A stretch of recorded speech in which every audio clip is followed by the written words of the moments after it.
you hear the word Disney, what comes to your mind? Is it a theme park you once visited? A cartoon you used to love as a child? Or maybe it's a Disney sports channel? Whichever way you experience Disney as a customer, if you want to invest in Disney stock, you need to understand the company's earnings. So how does Disney make money? According to Disney's annual report to shareholders, Disney is a diversified worldwide entertainment company operating in 3 segments: entertainment, sports, and experiences. Take a guess now, which out of these 3 divisions makes the most money for Disney? We'll find out the answer a little later. We see further that to support these 3 divisions, Disney employs about 225,000 people globally, most of them in the US, including theme park employees, writers, directors, actors, and production personnel. Now let's try to understand how Disney makes money in each of its 3 divisions. We'll start with experiences. Part of this division are Disney theme parks. That's where that dream trip to Disney World belongs. In the US, Disney has parks in Florida and California, while internationally in Paris, Hong Kong, in which Disney owns 48%, and Shanghai, in which Disney owns 43%. As for Disney Tokyo, Disney does not own the park, but rather licenses the concept to a local company. In addition to theme parks, as part of its experiences division in the US, Disney owns Disney Cruise Line, Disney Vacation Club, National Geographic Expeditions, and Disney Resort and Spa in Hawaii. Disney makes money by selling admission tickets to the parks, plus selling food, beverages, and branded merchandise in those parks, selling stays in Disney resorts, plus the licensing revenue from Disney Tokyo. What's also included under the Experiences division is consumer products, which Disney sells directly to customers online and through Disney stores, or by licensing intellectual property rights for Disney characters to game and toy manufacturers, as well as book publishers. Here, Disney also explains to us the costs related to the Experiences division.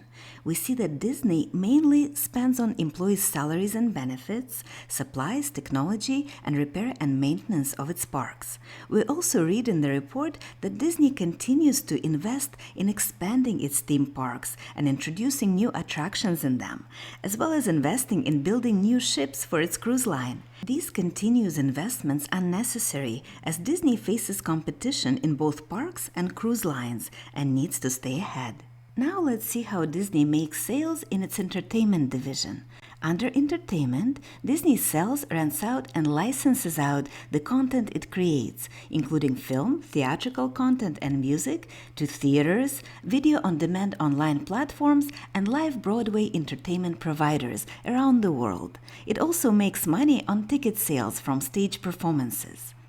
Furthermore, both in the US and internationally, Disney owns linear TV networks such as ABC, Disney, and National Geographic.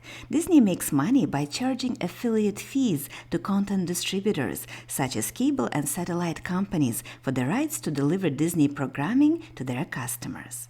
Also, Disney's direct-to-consumer part of the entertainment division includes a global video streaming platform, Disney Plus, and partial ownership of the US streaming platform, Hulu. Disney makes revenue by charging subscription fees to these platforms, plus generates advertising revenue on them. What are the major expenses in Disney's entertainment division? Costs of video and music production, including technology support costs and costs of human labor, news programming costs, and paying for licensing of popular content, such as sports, to be available on Disney video streaming services. And finally, the third division, sports. Under this division, Disney owns 80% of ESPN, the popular sports content that it sells in the US through television channels, its own ABC network, and Disney's online streaming services. In India, Disney sells sports content through Star-branded channels. Disney makes money in its sports division through advertising, subscription, and affiliate fees, as well as pay-per-view charges. Now that we understand the 3 divisions of Disney, experiences, entertainment, and sports, let's look at the numbers each division contributes to the total Disney sales per year. In the annual report, we see that in 2023, entertainment generated $40.6 billion for the company. Sports brought in $17 billion and experiences $32.5 billion. This resulted in Disney's total sales of almost $89 billion in 2023, which is an increase in comparison to previous years. So just by looking at sales, it seems that entertainment is the biggest money maker out of the three divisions of Disney. However, we need to take into account the expenses and the profit that each division contributes to Disney's bottom line. Further down, we see that after expenses are deducted, it's the experiences that brought the most income to Disney at almost $9 billion in 2023, while entertainment, which was the biggest contributor to sales above, due to heavy expenses, brought in the least profit of $1.5 billion. The sports division landed in between at $2.5 billion profit. By looking at this, it appears that experiences is the backbone of today's Disney, because this division, which includes theme parks, resorts, and the cruise line, relies on traditional, not digitized ways of making money. Still, even this part of the business is not bulletproof because, as we witnessed during the pandemic, it's vulnerable to ups and downs in travel, which could be impacted by the economy, politics, and global catastrophes. By contrast, the entertainment division is now being reinvented and digitized by Disney, which requires significant investments in technology. Also, digital streaming of content is an increasingly competitive space, which limits Disney's ability to make profits and creates a lot of uncertainty for Disney, with no guarantees that the company will succeed in this new space. Historically, Disney hasn't done very well with new technologies. In late 90s, Disney got into search engines, acquiring InfoSeek that couldn't compete against Google and eventually disappeared. If we are curious, we can take a deeper look into experiences as the most profitable division out of the three and see the breakdown. According to the report, the theme park admission tickets bring the most revenue in this division at $10.5 billion, followed by resorts and vacations, while merchandise, food, and beverages sold at the parks bring almost $8 billion. This shows us that Disney is able to upsell customers once they are in the park by getting them to spend more on food, drink, and souvenirs, thereby increasing total Disney sales, which is a great strategy and good for Disney investors. Now let's take a look at Disney's income statement. Like we saw earlier, the total revenue for 2023 is almost $89 billion. But unlike what we saw earlier, the income statement doesn't show us the breakdown by three divisions. Instead, it divides the revenue by products and services. In this case, products are physical, merchandise, food, beverages, while services are intangible, such as streaming content, theme parks, admissions, and resorts. Not surprisingly, services bring by far more revenue than physical items Disney sells.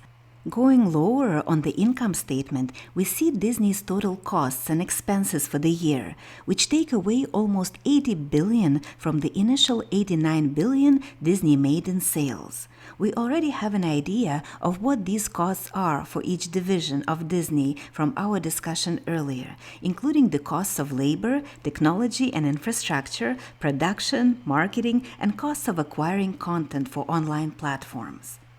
After deducting all expenses, Disney is left with $4.7 billion of income before taxes. Then it had to pay $1.4 billion in taxes to the government, which left it with net profit attributable to Disney of $2.4 billion in fiscal 2023. If we want to calculate the profit margin, we take $2.4 billion net profit divided by $89 billion in sales, and the profit margin is about 2.5%. In other words, after all the expenses, Disney is left with 2.5% of its sales. What's worrisome is that net profit has decreased in 2023 in comparison to 2022, which Disney later explains in the report as being due to increase in some costs. Is the company in trouble? Not necessarily, but it's definitely going through some turbulent times, still trying to recover from the impact of the COVID-19 pandemic. To figure out the outlook for Disney in the future, let's understand what risks it's facing now. According to Disney's annual report, theater going to watch movies has decreased during COVID and has not returned to pre-pandemic levels. So did customer usage of traditional cable TV, which negatively impacted Disney's advertising revenue. To combat this negative trend, Disney is pushing hard into new technologies such as online streaming. But as they admit themselves, there are no guarantees that Disney's direct-to-consumer attempts will be successful. It's a tough, competitive business to be in, where Disney doesn't have any superior expertise to outperform other streaming platforms. As they state here, we expect to forego revenue from traditional sources, particularly as we expand our DTC, direct-to-consumer offering, such as Disney+. To date, our DTC streaming services have experienced significant losses. Further on, Disney talks about generative artificial intelligence, AI, which offers new ways of creating content and may potentially decrease sales of Disney's intellectual property. Here, Disney talks about the risk of being misaligned with consumer tastes and preferences, which may change in unpredictable ways. Because of the nature of its business, Disney must consistently create compelling content while having to face increasing competition. They also say that they often must invest substantial amounts before knowing if the content they create will be well received by consumers, which in itself is a risk.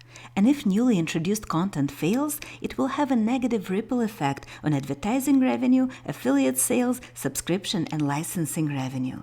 So it looks like producing amazing, relevant content that customers want to consume is critical to Disney's financial results. This also comes with a must to protect intellectual property and prevent illegal distribution of Disney's content, as content is core to generating revenue for Disney. Another risk is the risk of competition. Disney doesn't only compete for viewers of its content and associated subscription revenue, but also for advertising revenue, as advertisers can choose other platforms to run their ads. Disney also competes for visitors to its theme parks, while Disney's consumer products business competes with other licensors looking to license out their creations. In addition, Disney's streaming service competes with an increasing number of rivals in online streaming. While in some of these areas, like theme parks and merchandise, Disney carries a competitive advantage due to its long-established brand, in others, like online streaming, it doesn't, so the risk of competition is significant. Further in the report, Disney talks about potential labor disputes as a risk, since their employees are unionized. The company may also be affected by work stoppages in other organizations affiliated with Disney. It gives us an example of work stoppage in 2023 by Writers Guild of America, which lasted for 5 months. Also, since top-quality content is critical to Disney's success, Disney must attract and retain the best talent in the industry and pay top dollar for good employees to remain with the company. As they say in the report, our profitability is substantially affected by labor costs, including wages and our health, welfare, and pension benefits.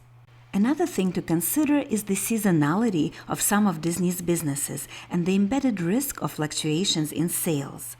For example, attendance to theme parks usually peaks during the summer and early winter during school vacations. Revenue from television networks is linked to seasonal advertising patterns, which increase during fall and slightly decrease during summer. Finally, because Disney performed poorly during the pandemic, when theme park attendance dropped, their debt rating was downgraded, which decreased Disney's ability to borrow to finance company operations and new investments. In addition, economic challenges such as high interest rates increased Disney's costs of borrowing, further limiting their access to funds and restricting companies' ability to grow and invest in new projects. What I noticed is that in this annual report, Disney doesn't present a clear plan or strategy for the future, so we don't really know where Disney is headed as it recovers from the pandemic. We have a good idea of the risks and challenges it's dealing with now, but I wonder if Disney itself knows what direction they will take going forward. Many parents buy Disney stock for their kids as a long-term value investment, but now we see that behind all the magic, there are many financial question marks for the company. While I cannot give you advice on whether or not to buy Disney stock, I hope that you found this overview useful and now have a much better understanding of Disney as a company and its earnings to make wise investment decisions.